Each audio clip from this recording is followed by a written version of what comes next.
salah seorang kerabat perempuan ana mengalami pelecehan yang menyebabkan beliau hamil.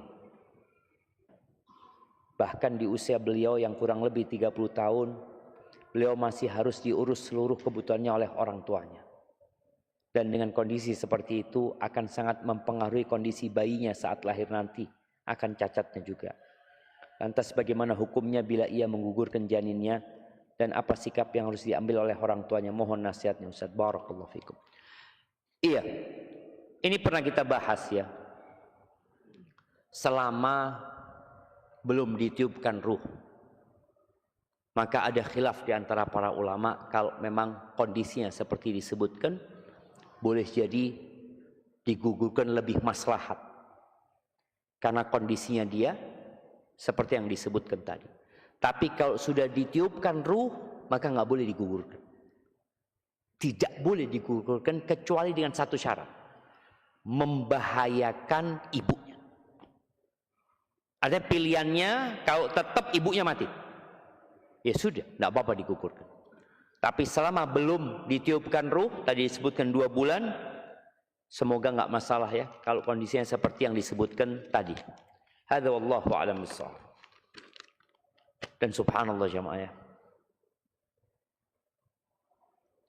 fitnahnya laki-laki jamaah, itu adalah wanita. Wanita itu tertarik sama laki-laki yang seperti apa? Anda tanya. Nah, bismillah. Alhamdulillah. Sama laki-laki yang mapan biasanya. Ya. Yang ganteng, yang fulusnya ada. Nah, tajir lah. Tapi kalau laki-laki tertarik sama perempuan yang kayak apa? Sama semua jenis perempuan. Dia dari Jawa tinggal ke sana. Awalnya dia nggak ngelihat ada yang cantik di sana, jamaah. Tetap kita tundukkan pandangan kita, jamaah. Kalau nggak seperti ini kejadian. Orang cacat secara paramental kemudian dilecehkan, diperkosa, naudzubillah min dzalik. Maka jangan pernah merasa aman, jamaah. Kita harus terus minta pertolongan kepada Allah. Takun nisa. Kalian berhati-hati dengan dunia.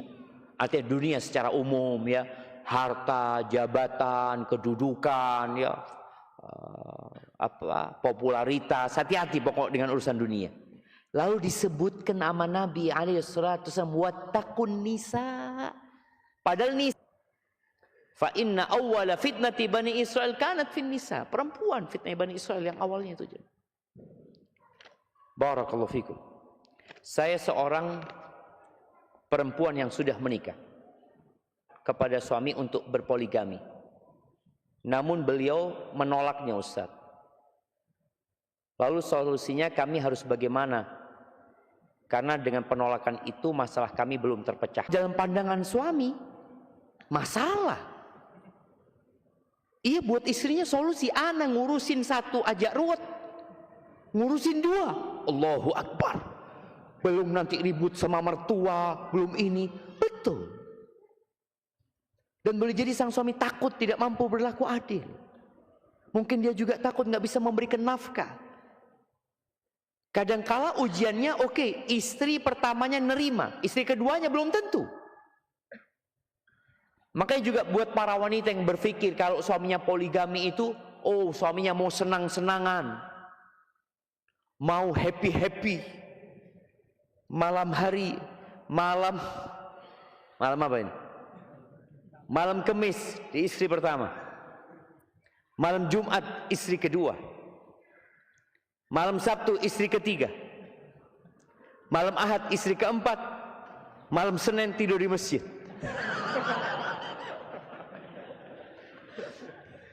Kan kadang-kala orang berpikir, ya Allah enak ya malam ini. Tidak tahu dia mengundang badai, jemaah. Ujian, jemaah. Senangnya cuma beberapa menit, setelah itu masalah. Tapi kadang-kala suami melakukan itu karena buat dia itu solusi untuk menjaga kehormatan diri, untuk menjaga dia supaya tidak berzina. Tapi dia tahu dia tetap berada di penjara di tempat ini. Nggak ada kesenangan yang tidak dibalut dengan kesulitan. Tidak ada tawa yang tidak dibungkus dengan duka. Antum lihat. Maka ketika wanita mengatakan kepada suaminya yang poligami, oh engkau mau senang-senang aja. Enggak. Dia mau berjuang. Maka gimana sekarang solusinya? Yang pertama solusinya di dirimu. Ada wanita yang memang punya masalah dalam urusan ranjang. Ya dia perbaiki. Mungkin dia perlu berolahraga. Mungkin dia perlu mengkonsumsi makanan-makanan yang menyehatkan dirinya. Karena ada perempuan-perempuan yang, anak ingat teman dulu dari Afrika, dari Madagaskar. Masya Allah, teman sekelas tuh. Dia ngomong, Syafiq, kata dia, nggak ada apa di Indonesia jamu-jamu, kata dia. Jamu buat apa? Wallahi zaujati baridah, kata dia. Istriku dingin sekali, kata dia. Ada, memang dia nggak terlalu berhasrat untuk itu, kata dia. Maka kadang tadi karena faktor makanan ya, perlu istrinya mengkonsumsi makanan-makanan yang sehat. Kemudian sang istri juga perlu mungkin berolahraga fisik, ada senam, ada ini itu untuk mengimbangi suaminya. Dan ini ada unsur ketaatan kepada suaminya. Dia melakukan itu insya Allah bernilai ibadah jamaah. Karena dia niat untuk menyenangkan suaminya. Dia niat untuk memuaskan suami. Maka semoga dengan cara itu selesai solusinya. Kalau tidak selesai solusinya, maka suami diajak solusi yang lain, yaitu puasa. Karena kita tahu yang tidak mampu, suami kan merasa nggak mampu mungkin untuk nikah lagi, maka puasa. Engkau ajak bagaimana suami untuk puasa. Hadza wallahu a'lam bishawab. Dan sambil terus berdoa jemaah.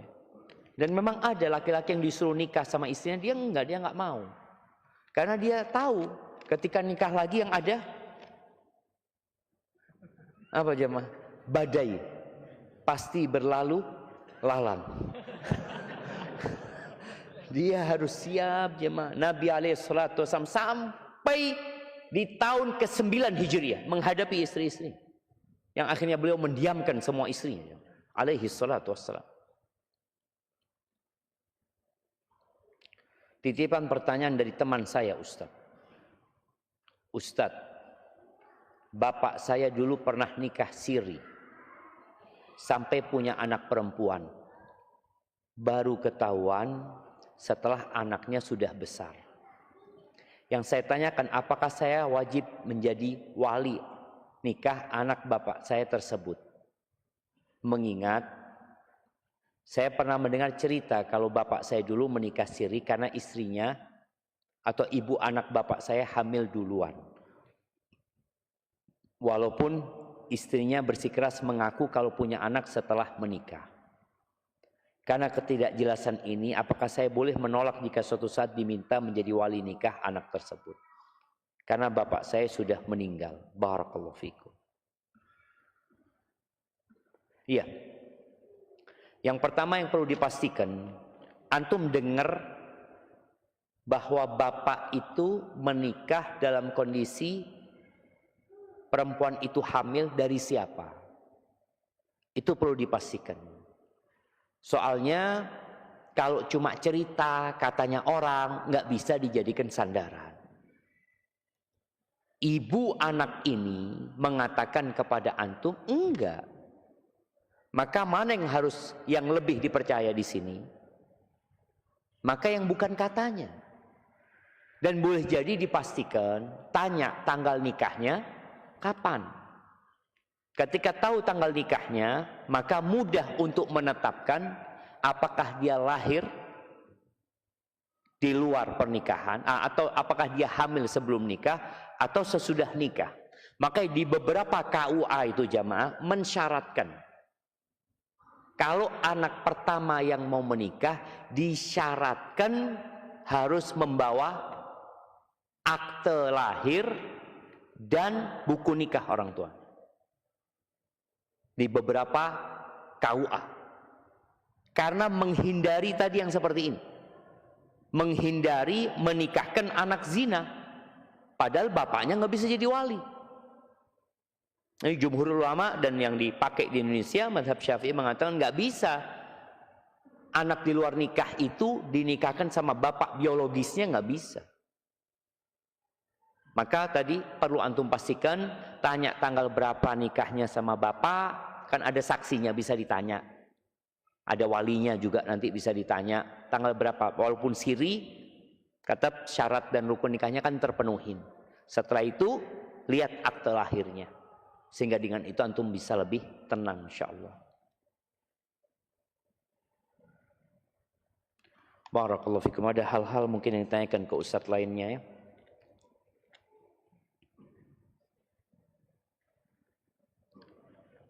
Afwan Ustaz, apakah ada dalil tentang tidak boleh menolak pemberian dari seseorang? Rasul sallallahu alaihi wasallam mengatakan tahadu tahabu. Kalian salinglah berbagi hadiah, itu insya Allah akan menumbuhkan cinta di antara kalian. Dan ada hadiah yang nggak boleh ditolak. Hadiah-hadiah yang ringan. Nabi sallallahu alaihi wasallam kalau dikasih hadiah nggak nolak. Nabi alaihi salatu wasallam. Kecuali kalau hadiah yang diberikan akan menyebabkan antum utang budi sama orang itu, maka boleh antum tolak. Nabi sempat nolak hadiah dari beberapa qabilah yang mereka kalau ngasih hadiah berharap dikasih lebih banyak lagi. Kalau dikasih sedikit mereka marah-marah. Akhirnya Nabi nggak mau terima dari mereka. Bahkan Nabi mengatakan alaihi salatu, aku nggak terima hadiah kecuali dari fulan, dari fulan, dari fulan. Jadi tadi kalau hadiah yang diberikan itu menyebabkan antum hutang budi sama dia, yang akhirnya dia nanti merasa telah berbuat baik sama antum, maka lebih baik antum tolak. Tapi kalau hadiah diberikan tanpa ada pamrih apa-apa, antum terima jamaah. Afwan Ustaz, bisa nggak diulang doa awal bulannya? Ya antum cari, banyak sih doa itu ya. Allahu Akbar, Allahumma ahillahu alaina bil amni wal iman was salamati wal islam rabbi wa rabbukallah. Ada lafaz lainnya selain lafaz itu. Bagaimana jika kata talak atau pisah dikatakan dengan emosi biasa dan diimplementasikan dengan pisah rumah setelah semalam muhasabah? Si suami tidak tahan sendiri dan dalam hal hubungan biologis lalu meminta dan menepis itu semua. Bagaimana hukumnya talak tersebut, Ustaz? Jadi sang suami mengatakan talak pisah dalam kondisi emosi biasa. Jatuh cerainya. Bahkan diwujudkan dengan pisah ranjang. Setelah semalam si suami nggak tahan ternyata sendiri, akhirnya dia mendatangi istrinya lagi. Lalu meminta dan menepis itu semua. Ini masalahnya jamaah. Kita akan dihisap sama Allah. Artinya kalau sang suami merasa enggak, aku nggak menceraikan engkau. Nanti istri tanya, enggak, engkau ngomong cerai. Maka ketika terjadi keributan pengadilan nanti tempatnya. Tapi kalau sang suami bermuhasabah, silakan rujuk istrinya. Maka adanya iddah itu karena harapannya kedua orang ini bermuhasabah kemudian balik lagi. Kan ada waktu untuk bermuhasabah selama 3 kali suci umpamanya, atau ketika hamil sampai dia lahiran. Tapi jangan sampai akhirnya karena kepingin rujuk sama istrinya menepis kalau dia menceraikan istrinya. Padahal dia sudah pisah ranjang sebagai bentuk dia benar-benar menceraikan istri. Tahu-tahu dia menepis hal itu. Maka kalau terjadi keributan, jalannya adalah ke pengadilan nantinya. Ini pertanyaan terakhir. Bagaimana tips supaya tidak tidur lagi setelah subuh? Mengingat waktu ini sangat banyak keberkahannya. Ya, lakukan aktivitas. Yang pertama tentunya doa ya. Memohon kepada Allah Azza wa Jalla. Kemudian lakukan aktivitas. Aktivitas yang antum nggak mungkin tidur. Ngapain? Jalan. Sudah antum berjalan. Jalan sambil murojaah ya. Mungkin hari pertama berat. Hari kedua sampai nabrak-nabrak antum di jalan. Seperti itu ya. Hari ketiga, hari keempat, insya Allah setelah 2 pekan, antum jangan jalan-jalan, antum keranjang, antum tidur. Nggak bisa tidur. Karena kebiasaan antum sudah berubah. Kita itu harus merubah kebiasaan kita. Anak kadang kala, sampai sekarang anak nggak bisa tidur habis subuh. Anak kadang kala capek mau tidur ya, nggak bisa. Karena udah kebiasaannya nggak tidur. Tapi kalau kebiasaan tidur, sholat tidur, subuh tidur cuma. Karena udah kebiasaan tidur habis subuh dia. Maka perlu mengganti kebiasaan aja. Kebiasaan diganti itu beraktivitas ya. Tentunya berdoa mohon sama Allah. Berdoa mohon sama Allah agar dibantu. Bagaimana tips agar bisa mendidik istri menjadi taat? Nah, yang pertama jangan salah pilih istri. Ya, kalau ternyata antum punya istri nggak taat, nggak nurut, minta tolong sama Allah. Sekali lagi, doa ini adalah jalan pintas buat kita menyelesaikan masalah. Mohon sama Allah. Ud'uni astajib lakum, kata Allah Azza wa Jalla. Yang kedua, perlu duduk sama istri. Wallah jamaah.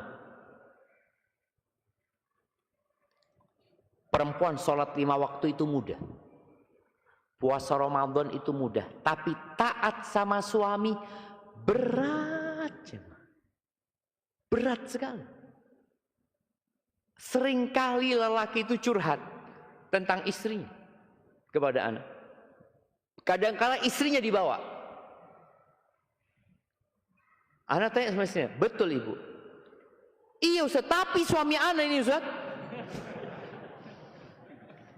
Anak ngomong, Bu, suami ibu ini surganya ibu atau nerakanya ibu? Iya saya tahu Ustaz, saya tahu itu. Waduh berat ini anak ngomong. Antum sabar kalau sudah dapat kayak gini. Karena dia itu tahu tapi tidak mau nurut. Nggak mau nurut. Karena dia tahu kalau suaminya itu baik ya, mungkin dia taat ya. Tapi nurut sama suami yang kurang baik itu yang berat. Padahal tetap dia wajib nurut. Wajib taat selama tidak memerintahkan kepada kemaksiatan. Kadang-kala iyalah Ustaz kalau suaminya kayak Nabi Muhammad SAW. Kalau kayak suami anak, na'udzubillah Ustaz. Aduh, makanya antum kudu sabar menghadapi istri, kudu sabar ya. Antum kasih perhatian sama dia. Makanya dalam agama kita itu ada 3 tahapan ya. Ada 3 tahapan. Memperbaiki istri tadi yang tidak mau nurut. Yang pertama dikasih nasihat, nasihat dengan cinta dan kasih sayang. Fa'idhuhunna, mau'idhah hasan. Kalau dikasih mau'idhah tetap nggak berubah, wahjuruhunna fil madaji, pisah ranjang. Karena tadi antum kalau ngasih nasihat dia nggak dengar, tapi antum tetap menghubungi dia, istri tambah jadi. Oh, engkau butuh sama aku. Nggak bisa jauh dari aku. Artinya waktu walaupun istri nggak nurut, suaminya tetap menghubungi, akhirnya istri tambah jadi. Maka jangan dihubungi istri. Pisah ranjang. Supaya dia tahu bahwa engkau tegas, engkau memang serius. Yang ketiga kata Allah, wadribuhun, pukul dia. Boleh memukul istri, tapi yang tidak mememarkan, yang tidak mematahkan tulang, nggak boleh mukul wajah. Ia pukul dengan pukulan yang sebenarnya menyentuh hatinya. Kalau aku serius. Tapi kalau zaman sekarang jangan dipukul. Antum dilaporkan ke polisi, KDRT. Tapi sebenarnya memukul itu salah satu cara untuk mendidik zaman. Karena ada anak juga. Anak itu kalau dikasih tahu nggak nurut, dipukul baru nurut. Ada perempuan yang kayak gitu. Tapi nggak boleh mukul tadi yang membuat dia memar, yang luka, ya. Yang kemudian membuat patah tulangnya, tidak, nggak boleh. Tapi kalau antum sudah merasa dia kayaknya nggak mungkin anak mukul dia, Ustaz, anak akan bersabar, ya bismillah. Semoga kesabaran antum berbuah surga Allah Azza wa Jalla. Hadza wallahu a'lam bissawab. Subhanakallahumma wa bihamdika asyhadu an la ilaha illa anta astaghfiruka wa atubu ilaik.